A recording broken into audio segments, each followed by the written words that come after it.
Hello! Well, it's been quite a while since I've uploaded any videos. The last Valheim video I uploaded, in fact, was over a year ago, and the last time I uploaded anything to do with this base was over 2 years ago.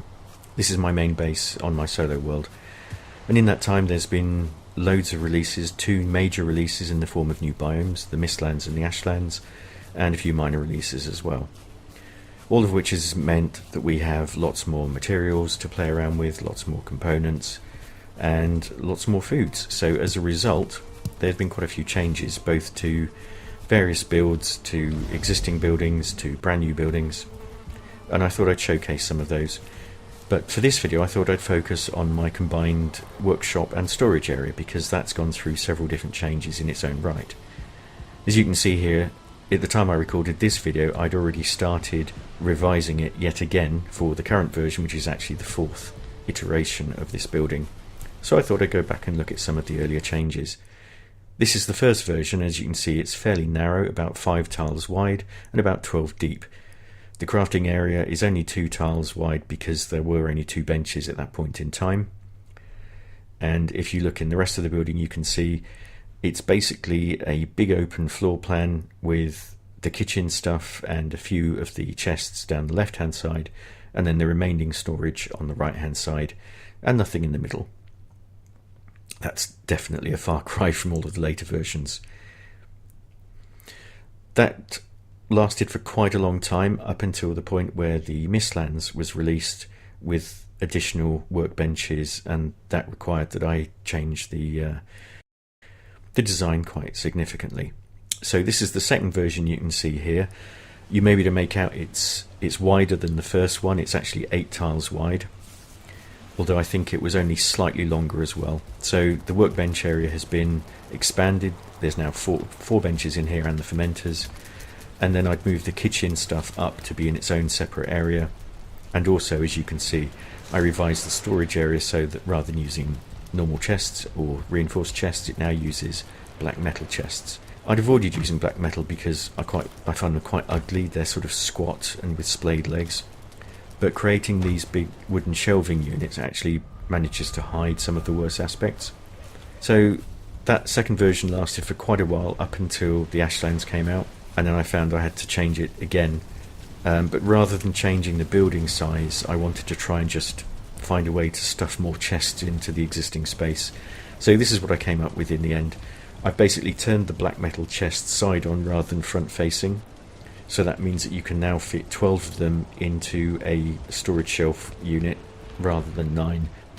It's not brilliant because it's quite fiddly to do, but it lasted for a while, up until well, the Bog Witch came out. In fact, that was the thing that broke me, because I couldn't put all of my potions in one chest. So that and other reasons, it wasn't just that, but that and other reasons made me want to fiddle around to see if I could come up with a new version, and this is the end result. This is the final version.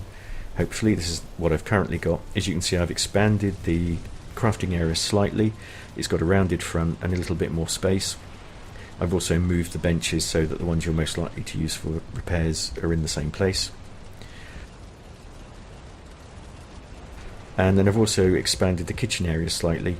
I've now got 3 ovens instead of the 2 that were there previously. I'd already removed one of the hearths because you can fit everything you want in one, and I've now got space there for the food preparation table, which is one of the new Bog Witch updates.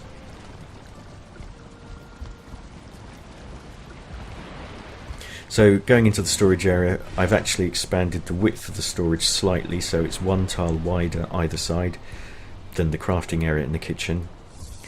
And also I've expanded upwards, so there's stairs going up, which means apart from anything else, I've been able to actually reduce the shelving units for the chests back to being front facing, which means it's now 9 per unit again. But even with that, I've still got a lot more chests in overall storage than I had previously. I basically moved all of the less used things upstairs. So downstairs you've got the food and the food preparation items, you've got the adventuring gear, and you've got the ammunition for that, and then you've got the main building materials like wood and stone and metal. Upstairs I've actually got so much space for storage that, as you can see here, I haven't even bothered putting chests in some of these shelving units.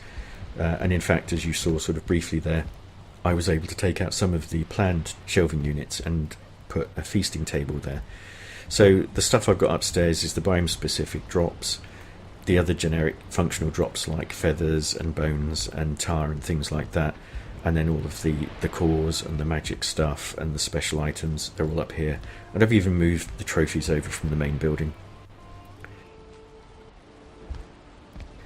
As you can see, this feasting area, I wanted to try and put this in so that you had somewhere you could sit down and gain comfort and rest and also partake of the new feasts. So I've put that there, although you can get comfort in the main kitchen area as well.